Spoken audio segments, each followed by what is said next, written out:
just begin with a little bit of history of the museum. Museum of Chinese in America. We're located in New York Chinatown, and I don't know if folks have been there or heard of us, but I know that a lot of the reason why people know about us is because of the fire that engulfed our collection space in early 2020, right before the pandemic shut down New York. And this is a couple of images from that night. It was a terrifying night where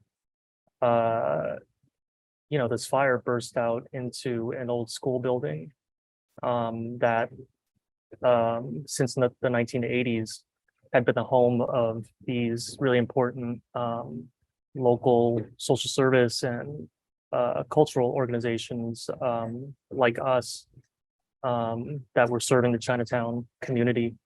And we were on the second floor of this building since the 1980s, the mid 1980s. And that night, we were really worried that all the things that the museum had collected since its founding in 1980 were going to be lost. And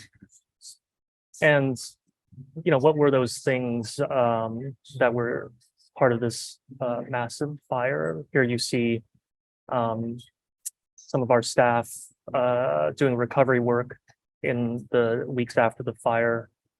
They're pulling boxes out here, out of the building. And in the early days of the museum, we started, this is the early staff, the original staff of the museum. These folks started to work on documenting and collecting the stories of New York Chinatown, which had been around since the 1870s. And the founders were really concerned in the 1980s that what had been a longstanding Chinese community was changing really fast. New immigrants were moving in from China and Hong Kong and Taiwan, and really, these new immigrants were changing the fabric of what had been, pretty tight-knit community in Chinatown. The neighborhood was growing, and most importantly, like the older, mostly men that were the foundations of old Chinatown were dying off. These folks owned businesses like laundries, like general stores, restaurants that were closing down, and a lot of the artifacts from these stores, these businesses, and the stories of these older men were being lost. Things were being thrown in the dumpster. Folks were dying. They had no family members to record and remember their stories. So these folks here decided they would save these things. They would collect them and care for them. And originally they wanted to donate them to a bigger museum in New York, like the New York Historical Society, the Museum of the City of New York, places that could contextualize the Chinese American story through Chinatown history into a bigger story of New York City and national history. And so what did they wind up collecting? It was, in the beginning, primarily focused on the work of laundrymen, men who were prevented from entering other industries, manufacturing, anywhere they went to look for work, they were blocked. And so laundries, opening hand laundries, was a way that these folks who couldn't, some of them didn't have a lot of capital to start with. Some of them didn't have mastery of English. They didn't have specific other skills. So laundry work was this way that, folks could earn a living, survive. And a lot of them also lived in the places where they worked in these laundries. So laundries weren't just a workplace, but they were a home for many of these folks. On the left, you see a washboard that was used in a hand laundry, and on the right is a scale used for weighing laundry after they were cleaned and folded. The collection also consists of a lot of paper artifacts, business documents, things from these businesses that were closing down, and letters like this. This is from 1951. A letter written from a family member in China to somebody who was living in New York Chinatown. And here they're kind of describing the new government in China, so the Communist Party, which took over China in 1949. And the letter talks about how much hope they have for this new government, how strong it's becoming in this moment. So it's a really interesting kind of firsthand account, primary document of what people were living through, what they were feeling as these major changes were happening where they lived. So what did the original founders do with these materials, specifically with the hand laundry artifacts and stories they collected? The first exhibition they did was called 8-Pound Livelihood. The reason why it was called that was because these irons that the men used to iron clothes weighed 8 pounds. And after these bigger museums said they didn't want what the founders had collected, they decided to start to take these materials and create exhibitions, create programs around them. And so the first exhibition focused on the stories and lives of laundry workers. That was just kind of a little beginning introduction of the museum and its history and its sort of connection to Chinatown. And this talk really focuses on Chinatowns themselves, like the idea that we have of Chinatowns, our imaginations of them, and also the real lived experiences of people that live in these neighborhoods, not just New York Chinatowns, but Chinatowns across the country. What do we associate with when we hear the word Chinatown? And I'm curious from those of you who are here, I think everybody has some connection to the neighborhood, either having lived there or visited, or some part of our memory connects to this neighborhood. So if you could kind of sit back, maybe close your eyes, and when I say Chinatown, like, what do you imagine? What does Chinatown smell like? What does Chinatown sound like, taste like? What does it look like to you? What does it feel like? You can kind of like imagine for yourselves, and maybe you could type it into the chat as well, so we can all kind of see what sort of association people have with the neighborhood. That'd be great. As people are kind of reflecting on that, I did want to start off before getting into a discussion of Chinatown, just talk about an exhibition that I found really fascinating. And, I wanted to do a deep dive for you all on this exhibition, but it turns out there's not a lot of the sources and materials from this exhibition, images from a neglected past, unfortunately are sort of lost. So we're only left with a few things, one of which is this brochure. And this exhibition happened in 1978, and it was a project of the basement workshop, which was one of the first organizations and collectives to try to define what was Asian American culture. And they had a number of different projects, including what was called the Asian American Resource Center, which is led by Jack Chen. And Jack Chen was one of the founders of the Museum of Chinese America. He was in the photo that I showed earlier of the original staff. And this was really a project of his, images from a neglected past. He curated it, he organized it.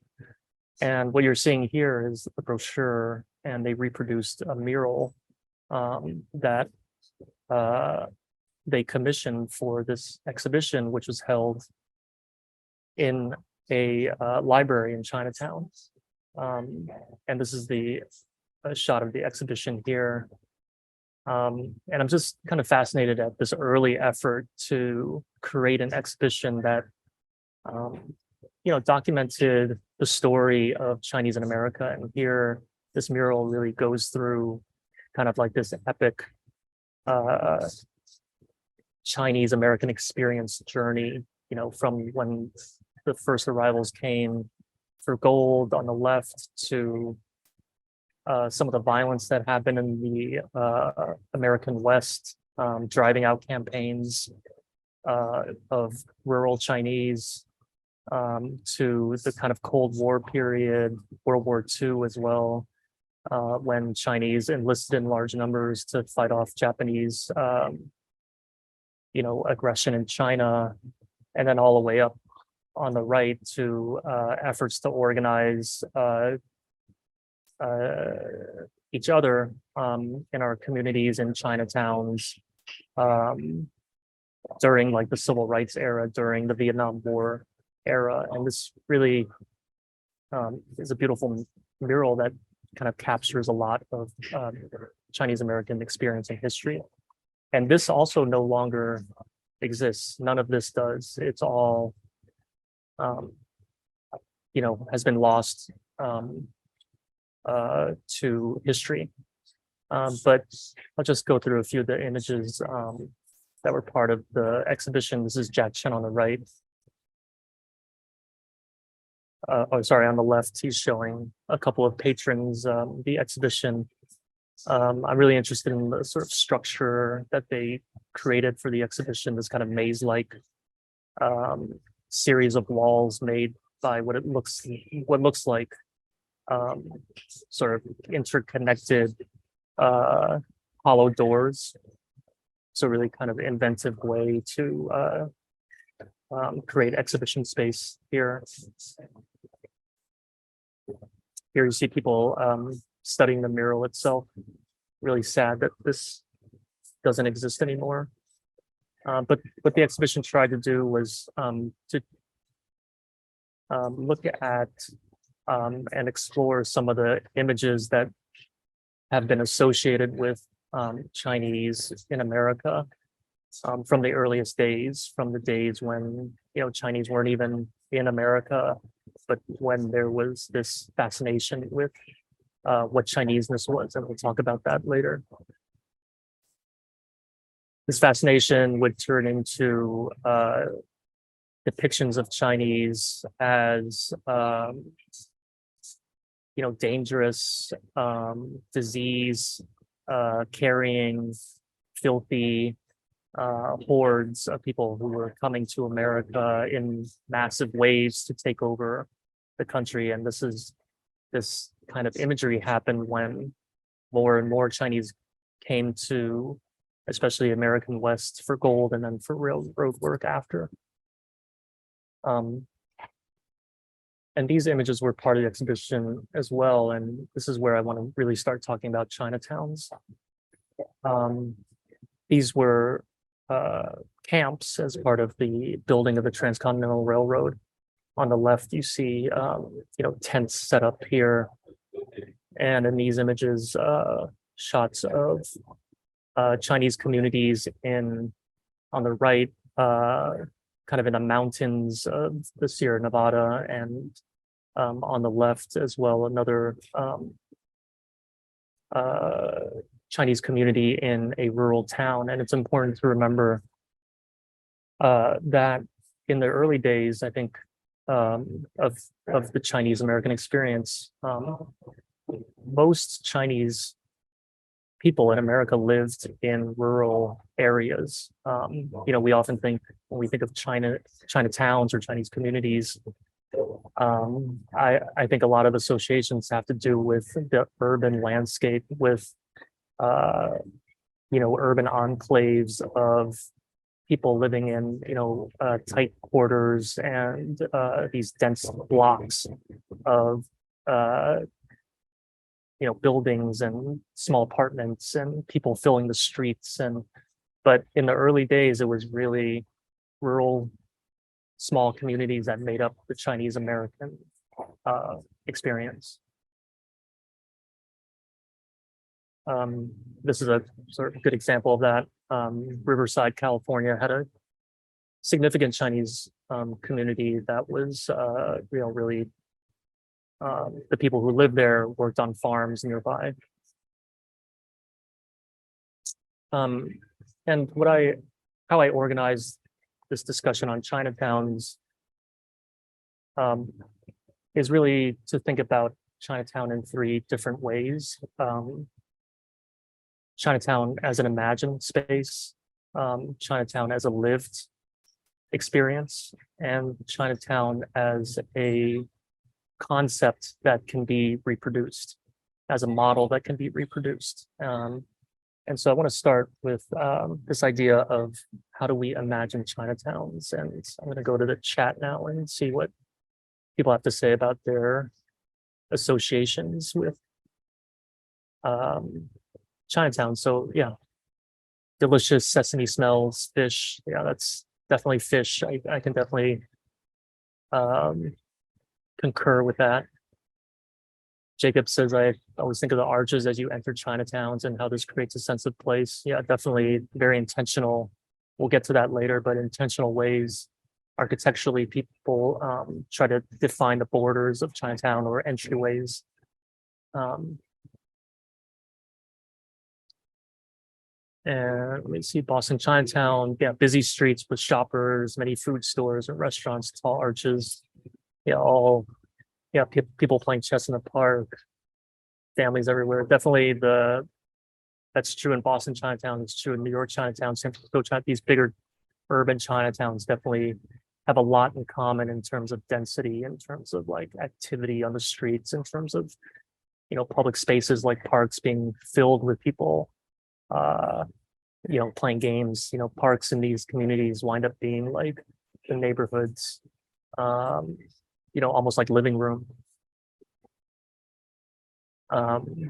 Boston Chinatown in the 1970s, Linda Berger says it was in a small old section of Boston with narrow streets, little sunlight, and residential and commercial buildings, wonderful color and restaurants. Yeah. Hanging animals in stores. Yeah, that's definitely true. We see a lot of in New York, people taking pictures of ducks, roasted ducks hanging in the windows of restaurants, certain restaurants. So, one of the, oops. So with how we have thought about Chinatowns historically, how the public imagination has conceived of what Chinatowns are, to me is very wrapped up in the very beginnings of Chinese trade across oceans, Chinese trade with Europe and Chinese trade with America. And an early example of this is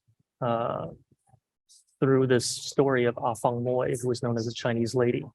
And so in 1834, she was brought from China to New York to be put on display.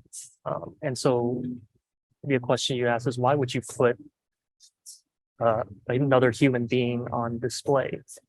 And you have to think back to the 1830s and even before into the 18th century, when trade with China was a really important part of the consumer economy of America.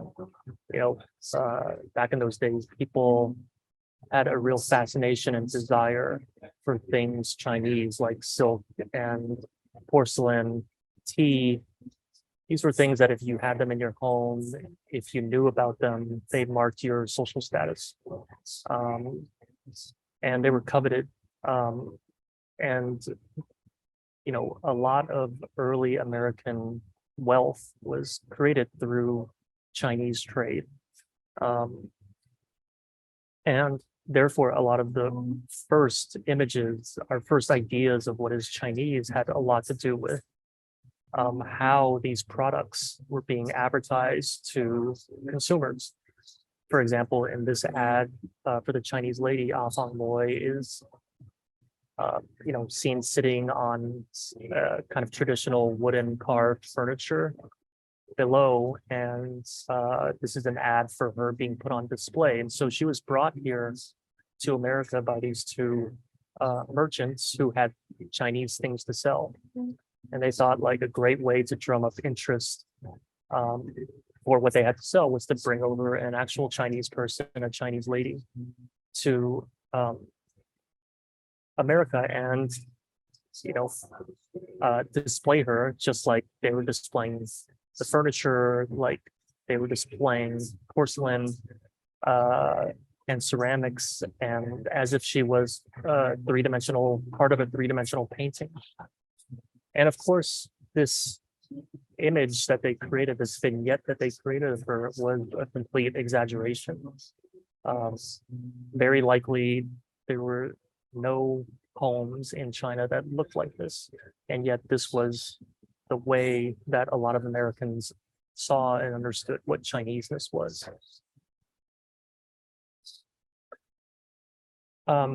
This record or music sheet, cover of the music sheet for a song called Chinatown My Chinatown is from our collection, from MOCA's collection, and you can see some connection to the slide we just saw. This song was written in 1915, and it's fairly simplistic song about somebody's characterization of the neighborhood and of Chinese people at the same time. And you don't need to hear the music to understand from this cover what the lyrics were actually like. Another complete exaggeration of what not only Chinese people were like, but what Chinatowns were like. And if you'd never been to Chinatown and you saw this cover and you saw that it was called Chinatown My Chinatown, you would expect that if you went to Chinatown, this is what you would see. But I don't know if a scene like this has ever existed in any Chinatown in America. But it goes to show how these early characterizations of Chineseness through trade, through the exoticization and the sort of orientalization of Chineseness, how that went from being characterizing Chinese people and Chinese culture into characterizing a community of Chinese people, of characterizing Chinatown. This is also from our collection. It's a menu, cover of a menu for a restaurant in Midtown called Chinatown. And to me, what's interesting here is that this is a restaurant that kind of plays up the kind of images that you just saw, sort of sexualizes the female figure and female form as well. But it wasn't in Chinatown, this restaurant. The restaurants are in Midtown. But I think the interesting thing is how the concept of Chinatown begins to be, imported, exported, moved to other places that aren't Chinese communities, but the kind of branding of Chinatown is used, for restaurants like this, which in the mid 20th century, served sort of versions of Chinese American food, and also offered entertainment that exoticized Chineseness as well. And it's interesting how restaurant owners like this would self-orientalize their restaurants to kind of fall in line, or fall into the sort of taste sensibilities of non-Asians. They were really serving non-Asian clientele here, and they kind of knew what would sell, which is this old idea of Chineseness. These characterizations of Chineseness, Chinese culture, and Chinatowns made their way into Hollywood during the silent era. This is an image of Anna May Wong, who was one of the big stars of early Hollywood as Chinese American actress. She was born in China, came here as a paper daughter, and had a really incredibly fast rise to stardom in Hollywood. But the roles she was given were often very one-dimensional, very flat. She was often playing these characters that were highly sexualized, but had no complexity to their characters. In this image, she is playing the role of the daughter of Fu Manchu, and you can see that the shadow of a dragon, kind of almost appears like Anna May Wong's own shadow, and the sort of connection between Chinese people and these kind of motifs, like the dragon, really stayed within the American imagination of what Chinese people were and what Chinatowns are like as well. Places of vice, places of danger, places of mystery, places that were highly exotic and full of foreignness, and that was its attraction for people who did not live there. A more recent example of the kind of imagery that kind of plays up this sort of hypersexualization, hyper foreignness, and danger. Grand Theft Auto, the very popular video game, had a kind of version of it called Chinatown Wars. These are from our collection as well, and it really plays up this kind of later stereotype of Chinatowns as places of gang warfare and sort of violent crime and tongs and tong wars, people shooting each other in little alleyways. This kind of fantasy of Chinatowns as places where violence and sexuality and danger and vice comes together. But what was the reality of Chinatown? What was like the lived experience of people who lived there? A really important thing to know about Chinatown, I just showed all these images of female representations,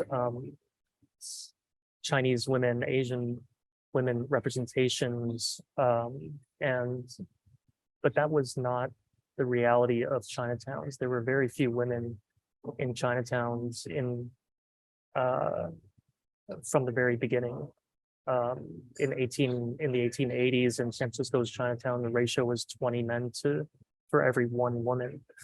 And so you see here an image of Chinatown, San Francisco, before the 1906 earthquake, and how on the streets it was all guys. And that's because of restrictive immigration policies that kept Chinese women out of America.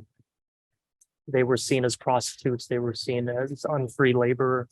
And the 1875 Page Act made it impossible for Chinese women and Asian women to come to America because they were seen as, again, unfree labor. And the Page Act banned all unfree labor from coming to America.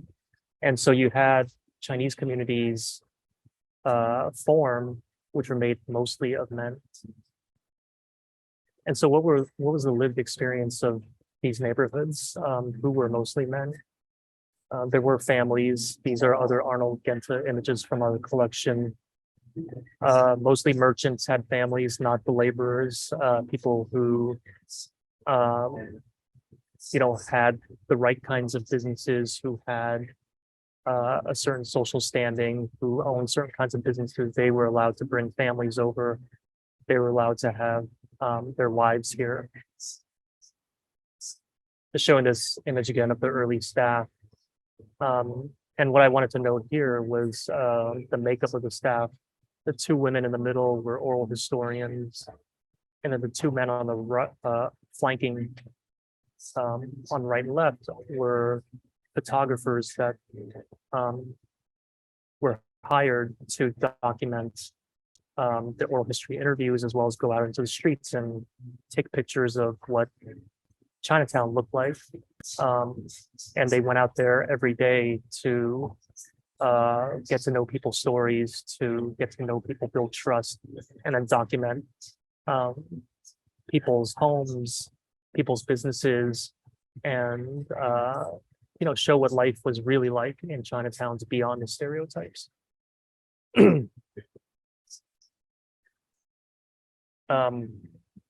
Just checking on my time here, and I'm gonna go a little bit faster now. This is an image of one of the images that one of the photographers, Bud Glick, took early on in their work. This is an image of somebody named Big Tall Chin, who her and her husband ran a laundry business in the Bronx. And this picture was taken a few days after her husband was killed in the laundry in a robbery attempt, and Big Tall Chin decided to close the laundry down after the murder, and then donate all of her materials to MOCA's collection. And she agreed to, unbelievably, she agreed to sit for an interview, an oral history, and also have photographs of her and her space documented by Bud. So this is the laundry. It's pictures like these are really rare of the interiors of these places of business, and again, places where they lived. Big Tall Chin, her husband and two daughters lived here. They slept underneath this table on the left, and in other places, and there was a kitchen in the back, and this is where Big Tall Chin's daughters, this is what they called home. They also went, Bud and Paul Calhoun, the other photographer, they went into places like, they got access to garment factories, these businesses that were really a huge part of 1970s to early 2000s New York Chinatown, places where new immigrants coming after the 1965 Immigration Act was passed, where these women who came could work in these shops, and these this labor force is really made up mostly of new immigrant women, and the economy of the garment factory really drove the kind of growth of Chinatown in this period. And again, very rare to see garment factory photographs, but they built trust. They were able to get into these spaces and talk to these people and document them.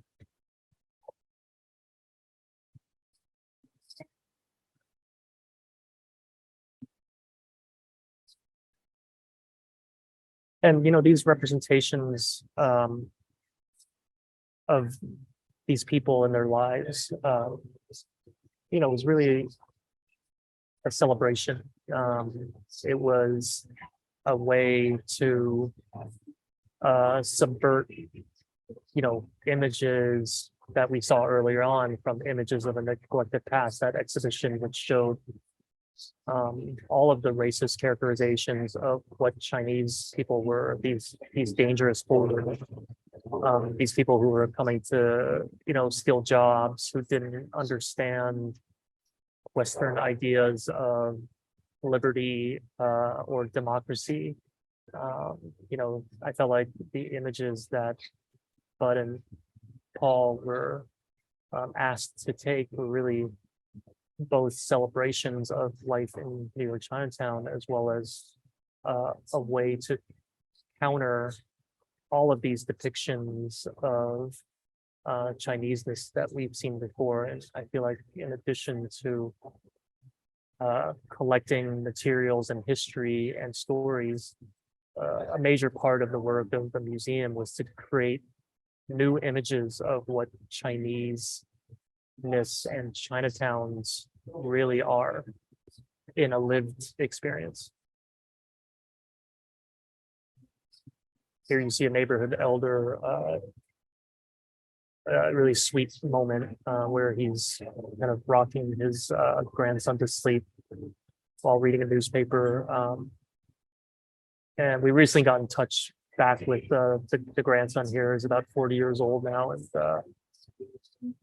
did an oral history with him a few years ago. It was really sweet to reconnect with him and have him kind of remember this picture. And although he couldn't remember it, obviously he was too young, but just to reflect on his grandfather was really remarkable. I love this picture of these, women, very different kind of postures and different sensibilities and different air about them than these earlier stylized, exaggerated depictions of Chinese women in the other section. Here they're standing in Columbus Park. And I love the woman in the middle, just proudly, kind of almost like just proudly kind of glaring at something beyond the picture frame. I just want to throw this in. I'm a big basketball fan, and I just love seeing this. This is also Columbus Park, where the elderly woman was standing, and here in the 1970s, a shot of some pickup basketball in Columbus Park. Also wanted to include work of contemporary artists, people who are thinking about, what is Chinatown today? What does it mean for people today? And this is work by Kaman Se, who is an artist, photographer, who works in photography. And even though this looks like a candid shot, this is actually quite staged.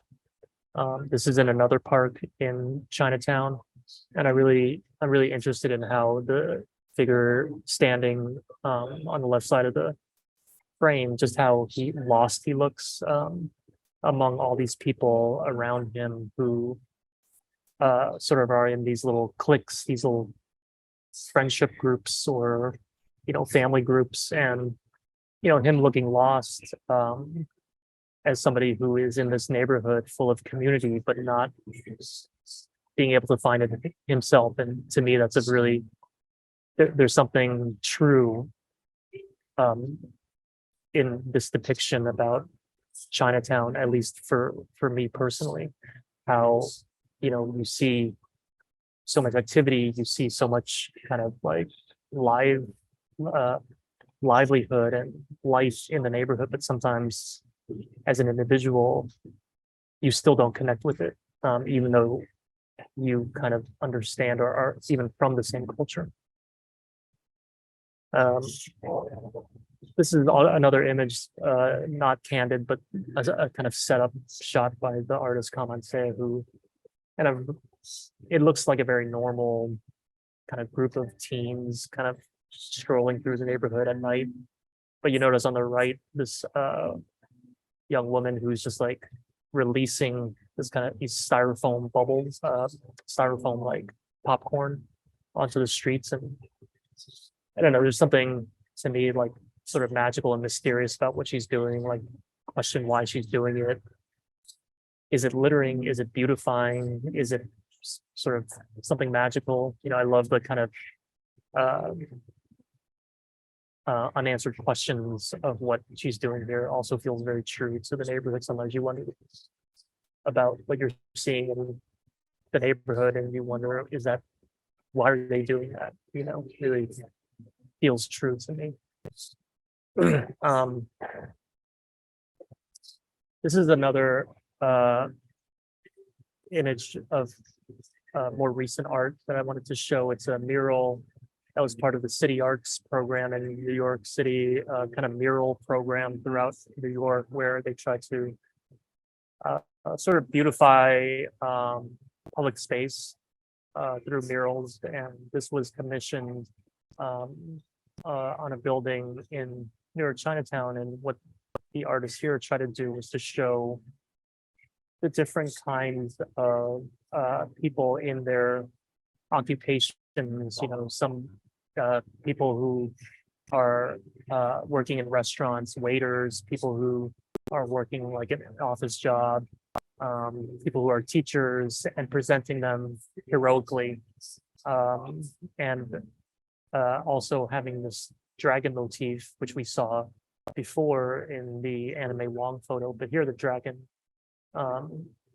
instead of sort of exotifying Chineseness, here it's unifying these different community members in Chinatown. And so that was a really beautiful concept. Lastly, this other way to think about Chinatown as concepts, as a series of symbols that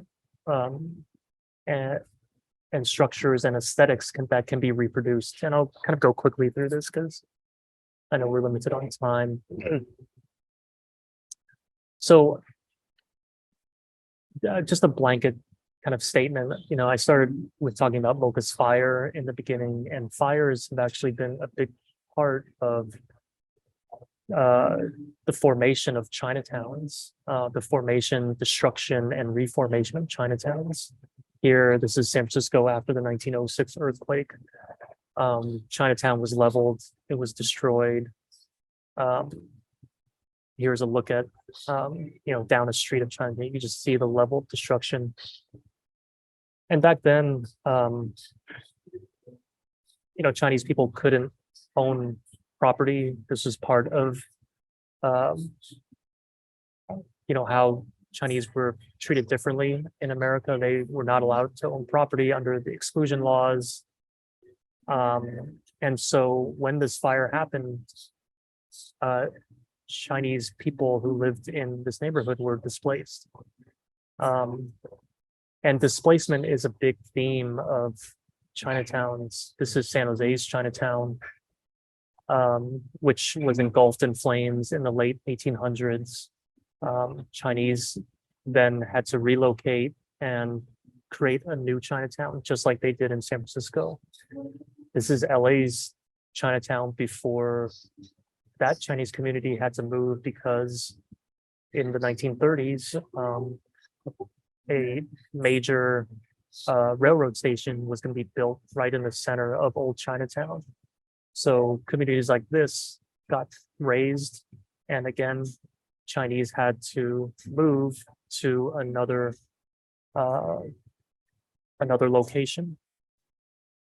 And what happened really interestingly in San Francisco Chinatown's case was that when they rebuilt Chinatown after the earthquake, they did it really intentionally to try to really mark that this neighborhood, this new neighborhood, was a place of Chinese culture in an aesthetic way, in an intentionally aesthetic way, stylized way, And architecture was a big part of this. This is a building that was built on, one of the major corners of Chinatown. It was a kind of bizarre, big kind of, almost like department store of Chinese goods. And the owners of the business and the architects decided to create this really immaculate building that had all of the kind of markers of Chinese architecture, at least in a stylized sense. The raised eaves, the kind of decorative trimming, the dragon motif on the sides of the building, all were meant to say this is Chinatown. Los Angeles Chinatown was a really interesting example. Also, after the original Chinatown had to be relocated to what was called New Chinatown, and this is New Chinatown here. This is a gate that welcomed you to the new neighborhood, and it was completely planned and created to be an exaggeration, a stylized set of symbols that, again, when you approached it, you knew you were going to be in Chinatown. And this was like a real strategy for the community leaders to mark territory, to say like, this is our Chinese community. And it was also a way, for business owners to drive tourism traffic to the community, to spend money. And again, it played back into these very early, stereotypes of what Chineseness was, and it connected to how some Chinese restaurants would create these stylized versions of Chineseness to sell to non-Chinese people because they were trying to drum up business. This is another look at LA's New Chinatown. Again, notice the connection to San Francisco's Chinatown, these raised eaves, and you can begin to tell how Chinatowns were now becoming like a fixed set of symbols, architecturally at least. A really kind of interesting aspect of LA's Chinatown was that after Chinatown got displaced, there wasn't just one new Chinatown, but there were two new Chinatowns. This was a competing Chinatown created by a businesswoman who was white, and she called it, her Chinatown China City. It was a development project full of Chinese businesses, restaurants, and again, played up on all of the tropes of Chinese architecture, and but even went further. This Chinatown offered like rickshaw rides around the different shops, as you could see on the postcard on the right. This is the entryway to China City, their own version of the gate and entryway.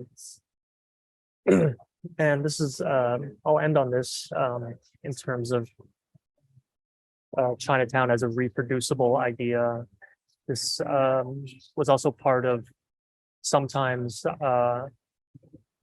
urban planning initiatives, slum clearance ideas. Chinatowns, have been seen as slums.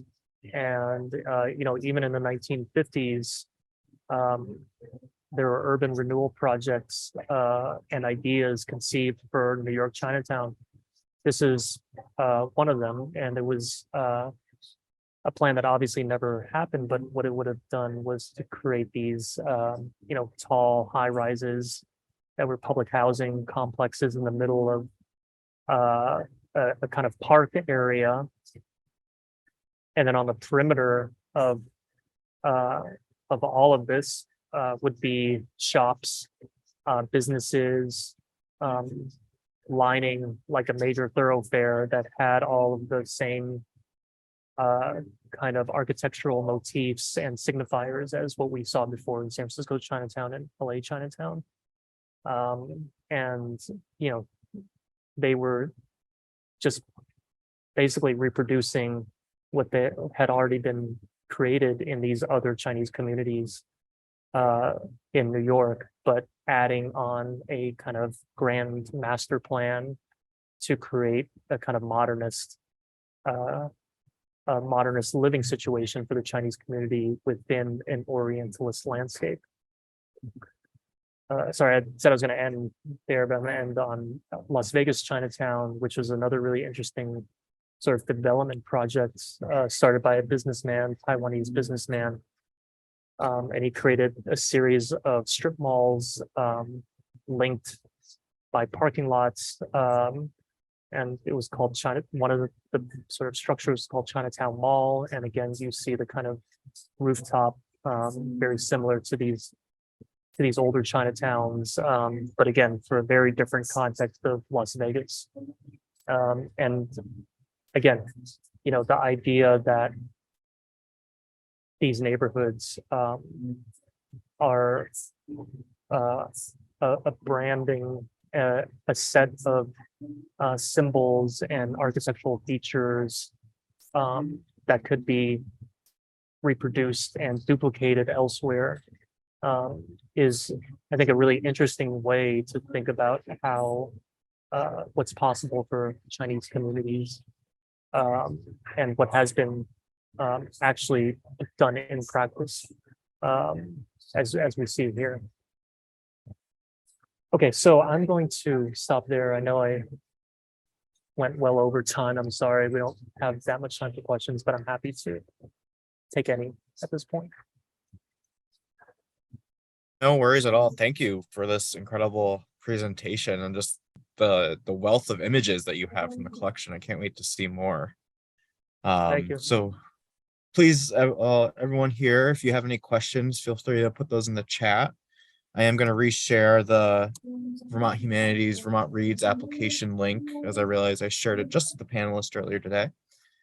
But to kind of start us off with questions, I had kind of a personal one. Yeah. Having visited Chinatown in Buenos Aires in Argentina, do you see kind of any of these themes that you mentioned about the Chinatowns represented in international, and are there similarities or differences that you may know? Definitely, I see some similarities. I'm thinking about the Chinese communities in Cuba, in Mexicali, just across the border in Mexico, and a lot of the architecture, not just the architecture, but also like the social structure of these communities is very familiar to me. These sort of family name associations, village associations, county associations, these mutual aid societies that formed in many of these Chinese communities. They were in, places that provided social services. They were also power brokers. They moderated conflicts sometimes. And they also owned a lot of these buildings if they could be owned. And, they also created structures where they went following certain, models, and some of them adapted buildings that already existed and may have added features like what you see here. And if you look at, these kinds of buildings, it wasn't hard to sort of adapt any building to, have these kinds of like motifs. And so you saw that happening a lot. And I have to think that, these social structures, these associations that form to help create bonds and to welcome new arrivals into these communities, were part of why you see such consistent kinds of sort of building styles and decorative like motifs throughout diasporas, across the world, not just in America. Thank you. And a few questions coming in. Sarah was wondering if there's kind of like a tally of the number of Chinatowns across the United States. Wow, that's a really great question. I hope, maybe we should put that on like the census, the next census that happens in like 8 years, have them try to define what a Chinatown is and then tell us how many. But that's a great Right. question. I am not sure. And like it brings up an interesting question. Is like Chinatowns itself, like there are Chinese communities, even in New York, that, Flushing, for example, in New York, is a huge Chinese community, bigger in population than any other Chinese community in North America. But nobody in New York calls Flushing Chinese community a Chinatown. So sometimes it's also like, how does a community just name itself? And some won't call their neighborhood a Chinatown. Whereas like the image you see here is a very intentional label. They really want to be associated with the classic idea of what Chinatowns are, so that people know, oh, right away, okay, I'm going to Las Vegas. I know there is something called Chinatown there. I'm going to go there because I know that there's food there. There's like certain kinds of businesses. There's, all these things that we associate with a neighborhood like Chinatown there. So in other words, I don't know how many Chinatowns there are. Right. No, and you bring up a good point about representation. It's like, just because there's a Chinatown, it's like there's plenty of more communities around as well, and kind of like what defines that kind of named space versus not. Exactly. And I know this question from Molly Stone, we've kind of talked off camera about, is who were the architects for some of these Chinese communities? Were they Chinese or were they American? Of how did those form? Yeah, that's a great question. San Francisco's Chinatown, when they rebuilt that after the fire, they hired the Chinese American business owners, hired white architects, and they gave them their idea, like, do it this way. And it was collaboration between the architects and the business people, shop owners. LA Chinatown, the same idea. White architects were brought on to help envision that space. Interestingly, in New York's Chinatown, there was an architect named Poi Gum Lee, he was actually born in New York Chinatown, and raised there, and he became a really central architect in a lot of like the major civic buildings in New York Chinatown. And if you look at his work, he also plays on, some of these like stylistic devices and architectural features that you see in these other different Chinatowns. But he had a very much classical modernist architectural training, studying with people in New York who came out of the Bauhaus and, went to Shanghai and created very much like modernist helped create modernist skyscraper buildings.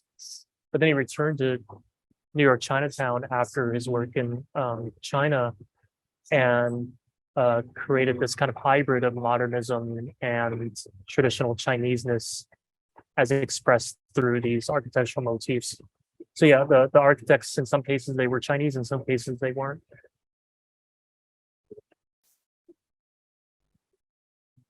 Our question that might be our last one as we wait for a few more to come in is, Linda asks, are religious buildings a fundamental part of Chinatowns? I think this comes from like in New England, you always think of those little chapels that kind of are in town centers all across these small little states. Yes, totally. That's a great question. Because from the very early days, I talked about these rural communities in the early days of Chinese in America, and a lot of them formed around Buddhist temples, Taoist temples. Those were the centers of communities for a lot of the like rural Chinatowns. And architecturally, they retained a lot of the traditional ways that temples were built in China. And in fact, some of the temples were, uh, the materials of these temples were shipped from China to America and kind of rebuilt here. So, definitely temples like those that were built completely new for the Chinese community are part of it. In New York, there are churches and temples that all throughout the neighborhood, and some of those are, for example, in New York Chinatown's case, churches that existed here in the neighborhood before Chinese were part of the neighborhood. And for example, there's a Roman Catholic church in the middle of Chinatown, and architecturally it looks like a Roman Catholic church, but a very significant Chinese congregation, and they have Chinese language courses and so forth. And but that's also part of the architecture of the neighborhood. And so we see in Chinatowns how there's an adaptive use of these spaces and a kind of I guess sometimes openness to people and cultures and customs that are not strictly Chinese. Great. Well, I'm going to do a quick shout out to Ellen, who sent a link to one of our community stories that you have featured on the MOCA's website. And I definitely encourage people to explore that resource and the others that you all have created on the website. It's really impressive. And if you're in New York City, go down and check it out. I know we were just talking about, hopefully I'll be able to stop by this summer, and I look forward to hearing from more Vermonters about them learning more about these resources. So thank you, Herb, and everyone at MOCA for being a part of this, and for letting us take your time on this Thursday afternoon with us. Yeah, thank you. Thanks everybody for joining and participating, and hope to see you all soon in New York, or see you all in Vermont.